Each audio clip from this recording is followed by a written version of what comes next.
What's up, everybody? Happy Friday. Hope all you're having a wonderful day today. Thank God it's Friday. A beautiful Friday nonetheless. It's a hot one, but it's beautiful. Um, Getting into this episode of GH, Elizabeth is just all over the place right about now. Like she done checked herself out of Shady Brook, of course against doctor's orders. Um, I'm pretty sure Kevin wouldn't have recommended for her to check herself out. She's not well. She's not ready to be amongst everybody. She's not ready to go back to life as the way it was or the way she knew it. She's not ready. They barely scratched the surface of her issues, and her parents are definitely the root of her issues, and they haven't even touched on that yet. You know? So I definitely feel like she should check herself back in. She's not ready. And, Finn thinks, oh, is me giving her space good for her healing process? Like, the hell is this? Like, is it good for her healing process or is he helping her to relapse or whatever?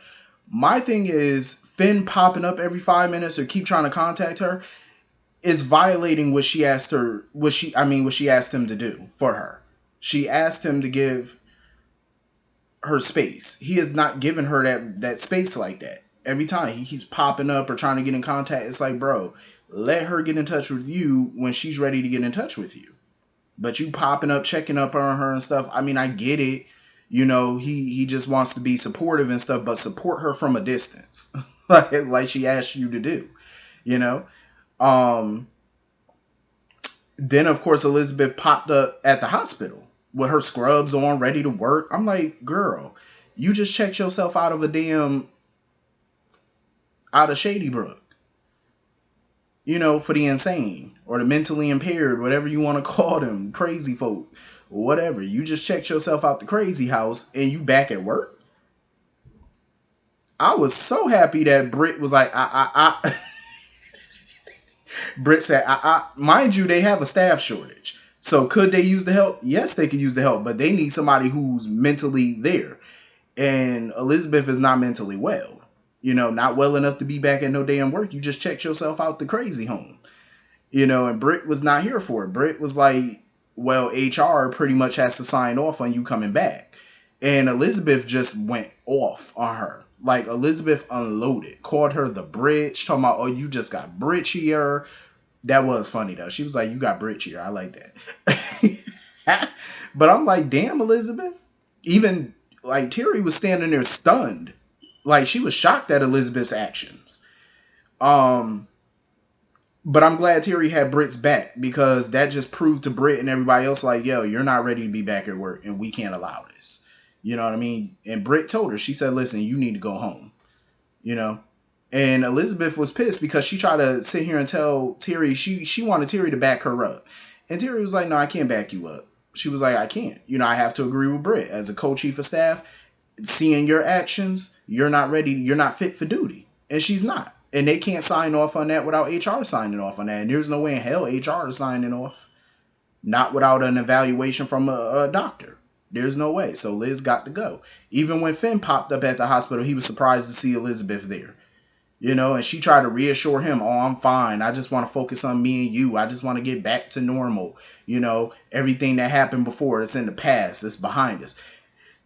Finn didn't look convinced, and I don't blame him for that because she is cuckoo for Cocoa Puffs. I'm like, you listen, somebody need to marry that girl and force her legally to go back into treatment because she need more help than anybody can give her at this point. I'm like, she's running. In my opinion, I felt like she checked herself out of Shady Brook because she's running from the problem. She doesn't want to face it, and she know Kevin was getting to it.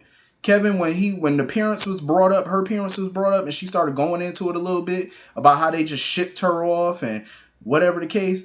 You could tell she's running from that. She don't want to face the past. She don't want to face the root of what the hell is going on with her.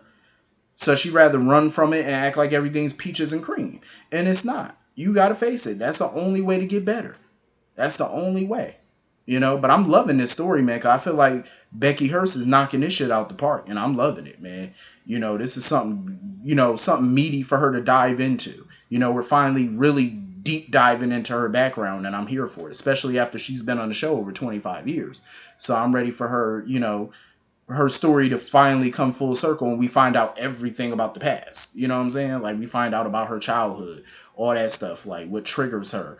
You know, clearly it's the abandonment of her parents, but I want to know, like, I want to go even further back than that. You know, like actual childhood, like how her dad and them were. I would love if they would include some type of flashback, like they filmed some flashback scenes or whatever from her childhood or something. I would love it. I think it would add another layer to the story, honestly. But I'm feeling this though. I just wish that we see it more often. You know what I'm saying? Like, and when Kevin went to go tell Laura about it and stuff, Laura didn't know if that was a good thing or not for Elizabeth to be checking herself out, and Kevin was just as perplexed. He was like, I don't know. It ain't a good thing. Judging by the way she acting, is no. Mm-mm. So anyway, Terry was telling Britt that she signed up for society setup, social, whatever they call it. Society hookups, whatever the hell they call that mess. Britt was like, well shit, I hope you get better luck than I had with it, because I had horrible luck. Funny thing is, Britt got a match. Cody got a match. And it was each other. I'm not even surprised that they matched each other. I said, of course. Like, they are really trying to make them a thing. I don't know how I feel about Cody and Britt. I mean, I do kind of like the chemistry between them, but he just seems like a grifter to me. He really does. He just seems very grifty. You know, I just can't shake the feeling that he's still. I just listen. I can't shake it. You know, how you just look at somebody and you can just tell like they're a thief in the night or something. That's the vibe I get from him. Like you just wake up one morning, all your good furniture and good clothing and expensive clothes and silverware, everything just gone. I just can't shake that when I see him. So speaking of Cody, so Ned was kind of grilling him about his work history and stuff because he was like, I seen your resume and stuff, and you just move around. You don't stay anywhere long term. And Ned was wondering, like, should I be looking for a replacement for you? And Cody assured him, like, no, I'm sticking around. And here go Olivia jumping down Ned's throat, talking about, oh, you could be a bit more tactful. Olivia, why don't you be quiet and go get some tact? Okay, you still huffing and puffing because he didn't run that little ELQ vote by you? I was so irritated when Ned apologized to her. I said, what are you apologizing for? Because I read some of y'all's comment, y'all like, no, Ned should apologize to her. He was wrong. No, he was not. What are y'all smoking? I want what y'all got. In my opinion, like I said, everybody got their opinion. Y'all feel like he was wrong, that's y'all opinion. I feel like he wasn't wrong, that's my opinion. I just feel like he wasn't wrong because she stated she don't care about ELQ. She don't care about the company. She's not a stockholder in the company. She's not a board member. She's not an executive officer with the company. So whatever happens with the company don't affect her. But everybody wants to say, yeah, it does affect her as his wife. Okay, so let me ask this question. So what she does with the Metro Court, does that affect Ned? In my opinion, no. He's not a partner in the Metro Court. He has nothing to do with that. She had that before they got married. That has nothing to do with him. Mind you, why should he have to run his business decisions past her when she has nothing to do with the actual business? He never asked her anything about her business decisions regarding the Metro Court. Not one. Does she run any of her decisions past him when she makes decisions for the business? So when she went to Nina the other day and told Nina, oh, all invoices and stuff like that, don't send them to Carly, send them to me. Did she run that past Ned? No. When she told Carly, oh, Ned will give you the money to buy back your half of the hotel. Did she run that past Ned? She basically volunteered his money. She never once ran that past Ned. But he didn't get mad about it. You know what I'm saying? Like, come on, how you get mad at him about business stuff that you don't run past him when it comes to your business? That's ridiculous.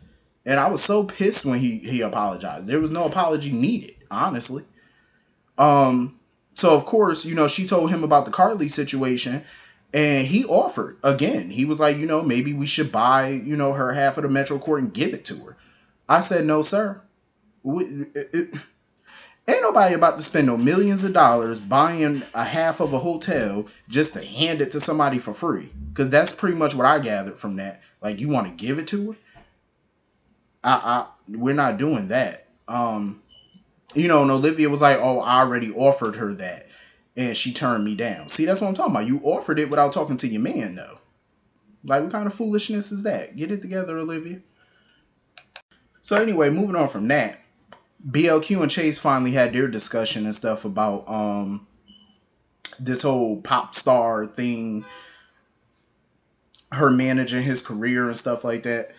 Um, I'm glad BLQ let it be known like self interest is pretty much a part of the Quartermain DNA because it's true.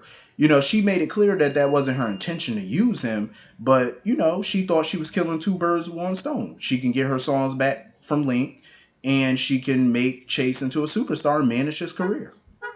She thought it was a perfect win-win, but like I said, her thought wasn't really wrong. It was how she presented it that made it look like she was using Chase again. That's what it looked like you were using him. It was how she presented it, how she worded everything, you know. But I'm glad she apologized for it, and you know, Chase is willing to give it a shot because she, you know, buttered him up and said, you know, there's an audience that wants you. I think it could work for him. Do I see Chase as some big pop star? I don't know. I could kind of see it, but I think being a cop is more his speed. You know, that's more him. You know, maybe he'll get into the you know, to the pop thing or whatever. He might pop off. You know, like I said, if you really want to do something in this world, whether it be a singer or whatever it is you want to be, I say do it. You know, a try beats a failure. I'm just saying. It could work out for him. You know, he could become the biggest thing since sliced bread and make millions. You never know. You know, so I say if it works, it works. If it don't, you always got your, you know, law career that you can fall back on. You might be able to rejoin the PCPD or become a private investigator. It's worth looking into. So I could definitely see it. My thing about BLQ is why don't she talk to Valentine and her father and see if she can revive LMB Records or become the CEO of that company? You know, she could be a promoter, you know, like a record promoter. You know what I'm saying? Like run the label. Go out here, scout talent, sign some new artists. You know what I'm saying? Cameron, he know how to sing and play instruments and stuff. She could sign him. You know, I think that'd fit her. I think that'd be a good career for her to become the CEO, become a mogul. You know, might work. I'm not gonna lie, I'm kind of here for Alexis and Gregory. I like this little challenge that they got. You know, basically, he wrote a piece for the Invader, and they have a challenge. They have a bet. So if the fans, you know, if the readers like what Gregory has to say, then she'll consider making some changes to the Invader. If the readers, you know, disagree with what Gregory is saying, then he has to pipe down his opinions about her piece, you know, about her articles on the Invader. I like it, but I wish that they would have made that bet a little bit more interesting, though, on a personal level. Like, if they like, you know, Gregory's point of view, Alexis got to go out on a date with him. Something to that effect. I kind of like them together. I do. You know, I feel like he's more her speed. You know what I'm saying? They have flirty good times with each other. So I'm here for it. And my thing is, I read some of y'all comments. Y'all talking about, well, she did, you know, date his son or whatever. So, have y'all not been watching General Hospital?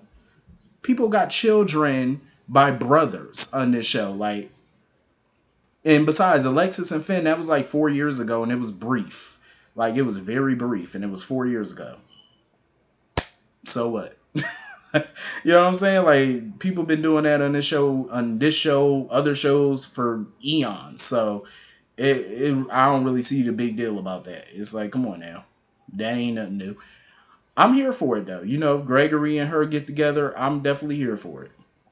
So anyway, moving on from that, Valentin, I could not believe he slipped Laura a drug. You know, they sitting around talking and she trying to find out what his intentions are with, you know, Anna and what he got going on with Victor and stuff like that. And when she took a call from Kevin, he had slipped something in her drink. And just as she was about to take a sip of it, he acted like, oh, I'm being clumsy, and he accidentally knocked it over. I'm like, no, he did that on purpose. Cause I think a part of him felt like he couldn't do that to her. You know what I mean? Like he couldn't bring himself to harm Laura in any way. But it didn't bode well for him when he went to go talk to Victor about it. Because when he told Victor, oh, I failed the mission or whatever, I failed the plan, Victor said, oh no, failure is not an option. Victor was dead ass serious too. He said, no, we don't fail over here. But Victor is the last one to be talking about failing, because he done failed on plenty of plans and missions and things. There's been a lot of his plans that didn't go according to plan. But who knows what he's about to do. I just hope that Valentin can find a way to outmaneuver Victor. So that way he doesn't have any type of control over Charlotte anymore. He can't dangle that in front of Valentin. Um, I love the fact that Anna is getting involved in this because she wants to know what the hell is going on herself. And like she told Laura, she intends to find out what the hell is going on with Valentin and Victor for that matter. Because she was on the phone with that clinic and she found out that Valentin did in fact stay at that clinic, but he checked out weeks before the date that he told Anna that he checked out. So she got a clue there that he's been lying to her about that. And of course, Victor was weaseling around, listening, talking about, oh, you investigating my son, you looking into my son, so that means that you don't trust him or whatever. I'm like, yeah, bitch, she don't trust you. And that's pretty much what she told him. She was like, it ain't that I don't trust Valentin, I don't trust the company around him. And he was like, oh, likewise.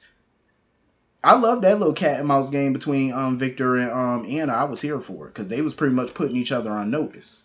I see you, you see me, we see each other. I like it. I was here for it.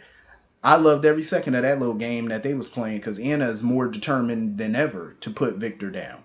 And if I was Valentin, I wouldn't trust that cast iron ring that Victor gave him because who knows what's on that ring.